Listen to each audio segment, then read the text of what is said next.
Do you make good money, but you really have nothing to show for it? Or you know you make a high income, but yet you got the savings part down, but you still have a hard time trying to figure out actually how to build wealth? Well, if so, I say you should keep watching because today on Wealth Twins Show, episode number 6, we're going to tell you the main things you need to know in order to turn a high income into wealth. Okay. So, with that, Nadia, I think we should start. And the first thing I think we should start with would be actually what is high income? I know that's a term thrown around a lot, but what exactly do you think high income is? Well, if you look at high income, if you go to see what people necessarily consider high income, you're going to see incomes that are over $500,000 a year. And I think for most people, that's not even something they can even think of. That's if you're in the top 1%. So the way I'm going to define high income, that's going to be if you make over $75,000 a year. I'm taking into account whatever state you live in, but if you make over $75,000 a year, you make more than 50% of Americans. And really, only 16% of Americans make that type of salary. So when I think about high income that's very realistic for most people to wrap their heads around, over 75,000, then I'm talking to you. Do I agree? Yes. 75,000 is a good enough income basically to consider yourself a high income around all of the US. But I do think you need to take into account that number feels smaller the bigger your household gets, right? And also where you are in the country. So if you're a person that has nobody else besides you in the household, or you and a partner are both making 75,000 or above, yes, you can consider yourself high income. But that the reason why it might not feel like that is some other reasons, but it's not really your income. It's more like your living expenses, the higher cost of living areas. So I do agree. We can start with saying high income. Let's just start. The minimum is $75,000 a year. Okay. Yeah, I agree. There's a For lot of other factors that play into how much of your income you keep, but just in general, just to make it across the board, I think 75,000 is a good number to stick with. So, what can we jump into? If they're making 75,000 in income, how can that person use that income in order to build wealth? okay. No, I think the first thing we need to talk about is why is it that a high income doesn't necessarily translate into wealth, right? And in order to do that, define what we mean by wealth. What exactly does wealth mean? Now, we call ourselves the wealth twins, right? So we should have some type of definition of what it is. But I think you could break it down into maybe the two ways that I like to describe wealth, which I've learned over the years, is one, wealth could be just taken as net worth, right? And net worth is just your assets minus your liabilities. What at the end is that figure, right? So when I talk about assets, I'm talking about the cash you make, the properties you own, anything that you can sell very quickly for money, those will be considered assets. And you should have assets that pay you more than what you actually bought it for. Now, when it comes to liabilities, anything that's coming out of your pocket, bills, loans, anything that's taking money out of your pocket is considered a liability. So, when most people decide what wealth is, when they're defining wealth, they usually correlate it with net worth.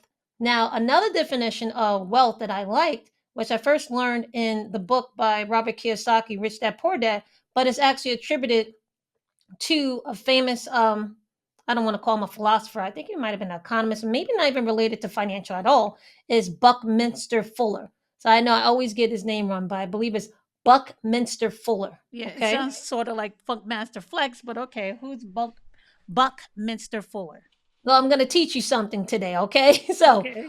Buckminster Fuller, he said that your wealth is actually the amount of days you can live without receiving a paycheck.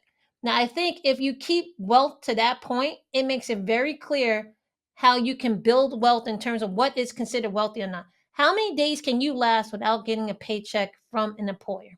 Okay, Yeah, so and let's I keep would that like as an easy definition. I just want to add to that. Let's think about it, like, because a lot of people want certain numbers can they can base their self off of. Based on a recent survey, most people think in order for you to be wealthy, you have to have a net worth over 2.2 million. So if you're looking for some kind of baseline, 2.2 million in net worth is what you can be considered as a wealthy person, despite what your income may be. Okay. But we So also have to keep in mind that part of that net worth number that jumps it up for a lot of people is their homes. or Okay. real estate in general. Yeah. Okay, so that's why I like to keep Buckminster's Fuller example, which how many days can you last without receiving a paycheck? If we keep it that simple, then I think it's easier to say, right? Okay. So, with that, why doesn't necessarily that high income translates to wealth? What do you think, Nadi? Why? Because I have a story that really highlighted to me why. Okay, but I would like to know from you, what is it? Why is it that high income doesn't necessarily translate to wealth? In my opinion, it doesn't matter how much you make, it's how much you keep. So I know a lot of people who made way more money than me and probably still make way more money than me, but I kept a lot more and I have assets that actually pay me for a longer period of time.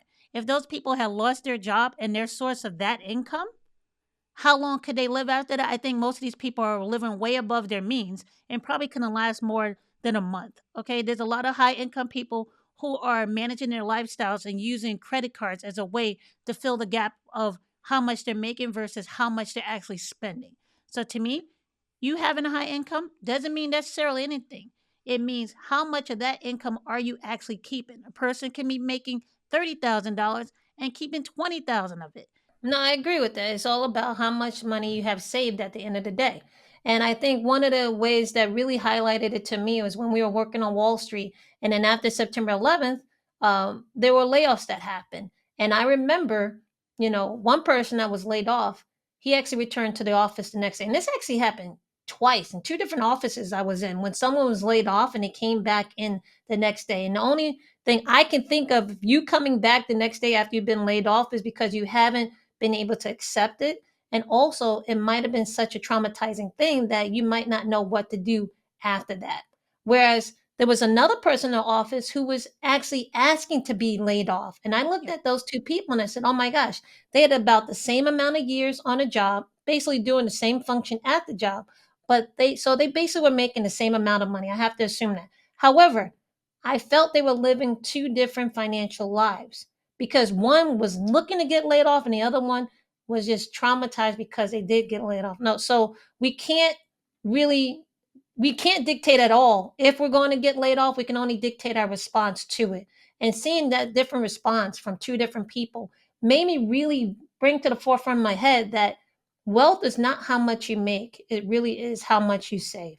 Okay? All So right. I So think what you're saying is pretty well, true. given that story, yeah, I agree, it's true. My thing is this: if you're making a high income, how can we help people who may be the first person in their family who has a high income?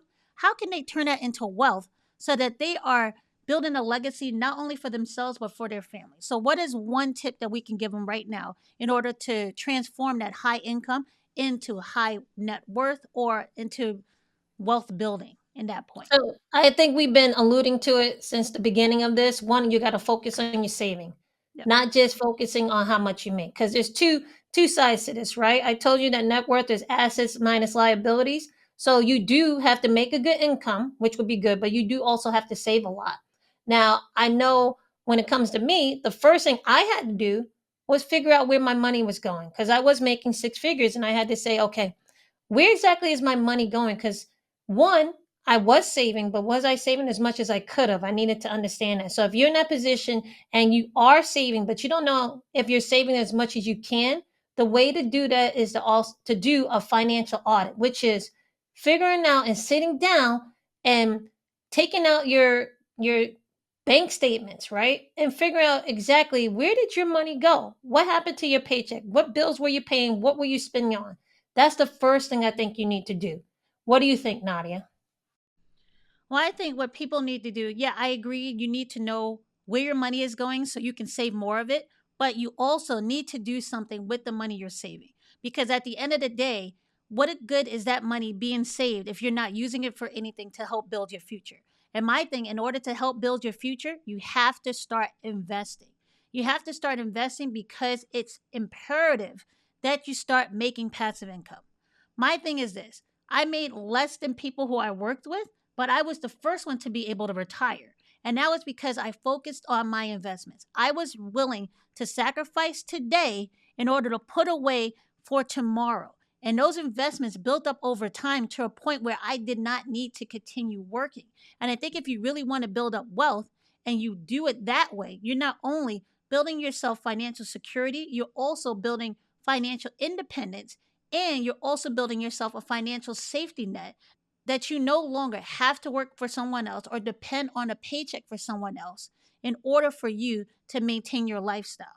So my thing is this, if you are really focused on saving and you take that money and put it into investments, those investments will do you longer, will do you better longer, and ensure that you're building financial security and building wealth at the same time. And at the same time, those assets are something that are appreciating. Most people, when Mhm. they make a lot of money, they're just focusing on buying things and showing how rich they are. That means nothing, because at the end of the day, those if those assets, or if you want to call them assets, are not bringing you anything and not increasing your net worth, then they're really not helping you at all. In order Okay, to be so wealthy, you have to build up your net worth. so with that, I want to go from the high level down to a little bit more tactical so that people can get some real value out of this video. Okay. Because talking about passive income and investing, yes, those things I do agree with, but let's tell people what exactly you mean. How do you actually start doing this, right? So when it comes to investing, I believe you can invest in at least three different things. One, investing in the stock market for passive income. Two, investing in real estate for passive income, right? And three, I would say investing in yourself, and maybe four, investing in a business if you want to later on. But when it comes to investing, the easiest one to get into is investing in the stock market for passive income. Now, Nadia and I, we believe more for people who want to get started investing to build wealth. The first way to get into this would be index funds and exchange traded funds, or also known as ETFs. After that, you can go into single stocks and more advanced trading strategies if you want. However, I know for myself, and I believe Nadia will agree with me, doing single stocks is not necessary for you to build wealth. Okay. It's more important that you're looking for things that are going to bring in income. And I think anybody can start building wealth by focusing on index funds and ETFs. Now, I wouldn't stop anyone that wants to do single stocks or so, but it's not necessary to do at the beginning, and it might not be necessary at all. Right. So do you agree, Nadia, or what? I know you have a little difference of opinion, but Um, can you build wealth and get income by focusing on index funds and ETFs? you Just say definitely yes can. or You no. definitely can. But if I'm speaking to a high income earner, my thing is, if you want to increase your net worth or your wealth very quickly, I think you should focus on saving your money as much as you can. Like for me, I saved up to 75% of my income so I can buy a piece of real estate. And I So think you're that is a suggesting real estate first yeah, with the because high income earner. if I'm speaking to a high income earner, you have a quicker ability to get up the cash reserves you need in order to make a down payment on some kind of real estate or some kind of Mhm. property, right? So maybe the barrier of buying real estate is not that big of a barrier, or big of a hurdle for you to go over. So if you want, focus on that, saving up for that, and then that will make a dramatic increase in your net worth, and you have some kind of asset that will help build your wealth. You could do Now, the do you same just thing. buy a single family home? Do you buy a No, multifamily? What I, do you I buy? I'm in the minority when I think that you should not waste your time on a single family house, especially if it's your first piece of property. I think when Mhm. you buy a single family house, that is the same as buying a liability. And the reason why I feel like this is because, like Nicole said, we worked on Wall Street. I saw when the layoffs happened, and I saw how scared people were when they were losing their homes or when they felt like their mortgage payment was in jeopardy because they no longer had that high income to rely on. So my thing is this, I did not want to rely on a job in order to pay me so I would have a place to live and be able to cover that mortgage. My thing was, I will buy a piece of property that would help me be able to pay that mortgage. So in case I lost that job, I still have money coming in and I can make up the difference with a job that may pay me less. I always was risk averse that way. So if I wanted to buy a piece of property, the first thing had to be was a multifamily because I felt like if you had a single family home, you're just taking on more of a liability and not necessarily an asset at that point, unless you're thinking about selling it very quickly. So my thing is single family homes, unless you're going to sell it very quickly, it's a liability. I mean, you can sell it very quickly. It doesn't mean that you're going to make money off of it I regardless, agree. right? I agree. When the only way to make money off of your investments, I don't care where it is, if the only way to make money on your investments is to sell it for a higher price than what you bought it for, you are putting yourself in a position where you don't have as much control, right? I And agree. you're more subject to the whims of the economy or the whims of consumer demand. Whereas we still can't control how much we can sell it for depending on what we buy. But if you focus more on the income side, you can have some stability factored into that investment. So I think I, you and I both in agreement. So we're talking about investing in the stock market and also investing in real estate. yeah, Now, when I say investing in yourself is another way you need to invest in order to build money, is because 99 did not come from money, right? We came from people that said you got to get a good education, get a good job, and save your money. That's what you need to do. But after you do that, where do you go, right? What's the next step after you do that? And we found ourselves in that position where we didn't know what to do after we had saved that money. But we were in a better position because what we did do was go and have different people that we can talk to. Being around Wall Street did give us an advantage because we were dealing with people who had a different upbringing than us, who actually knew how to build wealth. And with that, we learned if you change your circle and understand that there are people that know different things than you on how to build wealth, that can also be an advantage to you. And that's how you can also translate your high income into wealth. So, short, change your circle and start talking to people who know how to build wealth. Okay. Do you agree with that, Nadia? I agree, but also, even if you can't change your circle, you can change your mindset even around the people that you currently are. If you Yeah. see people are continuing to buy things with the money they have that are not going to bring them anything than materialistic, um, like materialistic gain, Possessions that are not going to add possessions, anything. then you know, well, I have a different agenda. I want to build wealth. So maybe me buying this nice car is probably what I don't need to do. And I'm going to tell you right now, I don't spend money on cars. Maybe later on I will because I'm kind of feeling this one particular car, but I don't spend money on cars. I live in New York City. People smash a car up, they don't think twice about it. It's not something that I do. So I focus more on buying assets. But So, I think when another I when way, I when I talked about changing your circle, what I really mean is about finding people who have the same mindset as you. So if that didn't come across, then yes, it's true. What I'm yeah, saying, you got to find people who know how to build wealth and also interested in building wealth. yeah, Because yeah. even if you know someone knows how to build wealth, they're just spending all their money and not focusing on building wealth, you're going to have a harder time building wealth as well. So you got to find people who know how to build wealth, but also people who are interested and focused on building wealth, because that will give you some help in order to achieve what you want to do. And I think if you're looking at those people, find someone who's doing it different than you so you can learn something from them. They don't have to be into the same thing you want to do, but there's people who are making money or building their wealth in different ways that you may be exposed to something that you didn't think of before that may work for you that you never heard about before. So Yeah, if you we're got to looking open at yourself up. exactly. So open yourself, be open minded, and find out how other people are doing it so you have more avenues in order for you to build your wealth. My next thing is if you're looking at building wealth, and I know a lot of people might find this controversial, Nicole, what's another tip Oh, that you would going to give them? controversy. I'm going to go Okay. to controversy. What is another way that you and I both agree was one of the quickest ways to build your wealth? What do you think that is, Nicole? What am I hinting at? I would say that we both got married, I agree. right?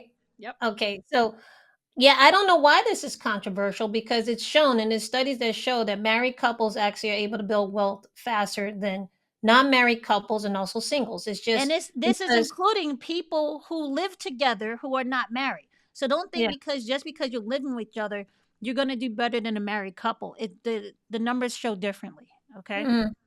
Now we know both sides of the same coin, right? Now we know what it is to be in relationships where the person wasn't married and how that affects family dynamic, and also we know how it is to be married and have a family with someone and it affects the family dynamic, right? And you and I both have chosen to get married. Doesn't mean we'll stay married, right? Because no marriages you never know when you're going to get divorced, if you're going to get divorced, but you made the commitment to try to make it work when you decided to get married.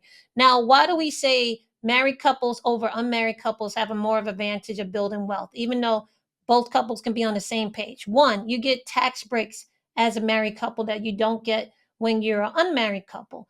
Two, you get the half costs or maybe take cutting costs when it comes to healthcare, which you're not going to get if you're not married. And healthcare costs is one of the highest costs that we have after, say, living costs in terms of housing, right? So healthcare costs and taxes are two of the biggest things that are going to take money out of your pocket. And if you can share that cost and the government is giving you benefits for being married, that is going to allow you to build wealth faster than someone, even if you're in a relationship, if you're not married. Okay. Now, being a couple in general, the reason why it's helping you build wealth is because you get to share costs. You get to share the living costs. You get to share the childcare costs if you have. You get to share the cost for any type of appliance, cars, things like that. You get to share that cost. So the less money is coming out of your pocket for liabilities or expenses gets to be put towards building wealth. So even though it's controversial, it is one of the best ways to kind of shorten the process and help you build wealth is to find a spouse that's on the same page as you in terms of building wealth and then building wealth together. Okay. Yeah, I would say when people say, "Oh, you can't marry a broke person," or listen, if the person is just starting out and you're both starting and maybe one's ahead, you can still get married, but you both have to be on the same page. That way, you're able to grow quicker together. If you're just marrying someone and they're not on the same page as you and you're basically carrying them, that marriage can actually be detrimental to you building wealth. Okay. So, one of the caveats I think when it comes to getting married, you have to make sure that you both are on the same page. If they have a lot of debt, maybe you can start helping each other pay down that debt. If you guys are working towards buying a house, it's a lot easier to buy a house together as a couple than it is to try to save and buy a house for yourself, right? You're cutting everything in half because now you have a partner in the process. But understand the person that you are marrying and make sure they are on the same page financially, because the last thing you want to do is get into a marriage with someone who's completely different than you when it comes to a financial mindset. That just, it can destroy all the progress that you intend to make by using that marriage as a way to build wealth. No, it can actually put you in a worse situation, right? Because yeah, we talked about the positives of getting married, but the I negatives agree. of getting married turns into your name is going to be on that loan document along with theirs. Okay, you can have your credit affected by them, just Yep. like you would in a relationship where you're not married. But if you're buying assets with this person, or Or you're they getting even have you loans, as on the credit card. Like they yeah. can, if you have joint credit cards. So I think the extra benefit is being in a married relationship because, like I said, that's for the tax breaks and also the healthcare costs.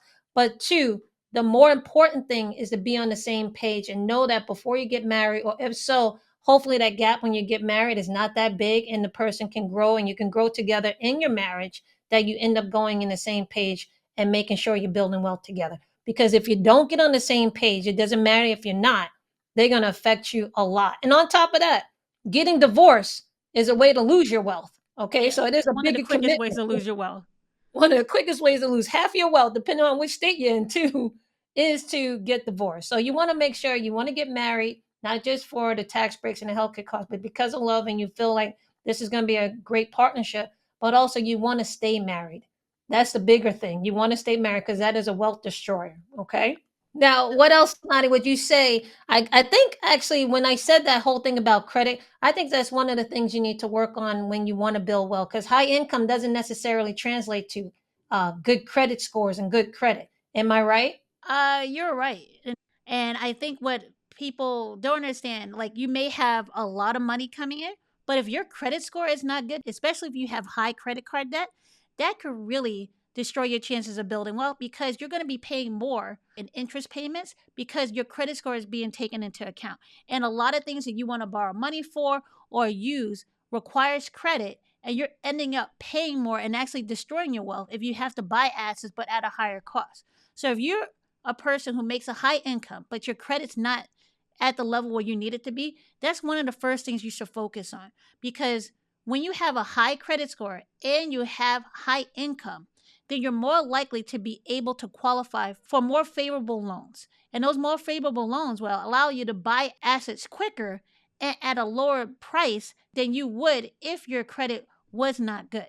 So my thing is, even if you're making a high amount of money, if your credit is not where it needs to be, you're ended up going to pay a lot more for the things you need in order to build your wealth, and you probably be denied for many of the assets that you need despite having a high income. When it comes to high income, a lot of times we have a lot of debt, right? Because most jobs require you for, depending on what you're going in, what field you're going in, you might have a master's degree. You might even have a degree higher than that because you believe the higher degree is going to lead to more money. I know I went to business school with the hopes of getting more money in my career, and that came with a cost, right? So all the things that Nadi and I are saying from the very beginning, we're not assuming that you don't have debt.